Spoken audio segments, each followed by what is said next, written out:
भगवान शंकर आणि माता अन्नपूर्णा यांच्यातील संवाद आपण बघणार आहोत. अन्नाचे महत्त्व आणि अहंकाराचा त्याग कराची शिकवण आपण आज बघणार आहोत. भगवान शंकर यांना माता अन्नपूर्णाकडे भिक्षा का मागावी लागली? तुम्ही कधी विचार केला आहे का की भगवान शंकर संपूर्ण जगाचे स्वामी आहेत, त्यांना अन्नाची शिक्षा का मागावी लागली? आपण याची आज कथा बघणार आहोत. ही कथा केवळ भुकेची नाही, तर अहंकार, ज्ञान आणि अन्नाचे महत्त्व समजावून सांगणारी एक गूढ कथा आहे. तर चला लगेच कथा सुरुवात करू. पूर्ण कथा ऐका. एकदा भगवान शिवांनी वैराग्य अवस्थेत असताना म्हटलं की हे संपूर्ण जग मिथ्या आहे, एक भास आहे आणि अन्नालाही काही विशेष महत्त्व नाही. माता पार्वतीला हे म्हणणे शंकराचे काही पटले नाही.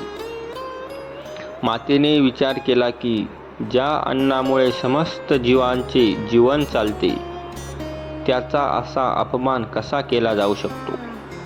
तेव्हा माता पार्वतीने काशी नगरीतून सर्व अन्न अदृश्य करण्याचा संकल्प केला. काही वेळातच काशीमध्ये अन्न संपले.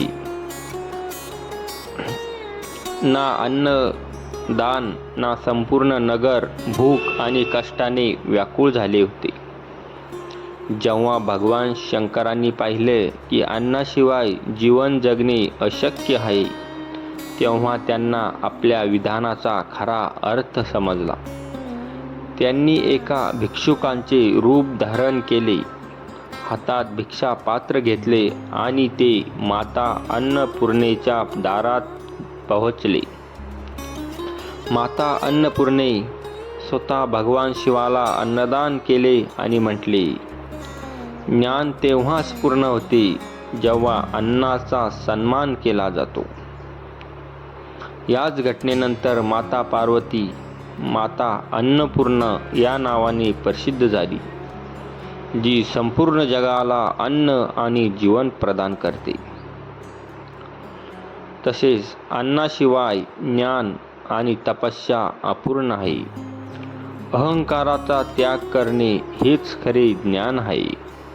अन्नदान हे जगातील सर्वात श्रेष्ठ दान मानले जाते. भुकेलेला अन्न द्या आणि तहानलेला पाणी द्या, हे सर्वश्रेष्ठ दान आहे.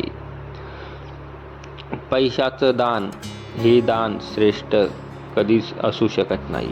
पैशाचं दान कोणीही करू नये. अन्नदान हे सर्वश्रेष्ठ दान आहे आणि तेच माणसानं केलं पाहिजे. कथा आवडली असेल तर चॅनलला लाईक, सबस्क्राईब नक्की करा. जय शिवशंकर. हर हर महादेव.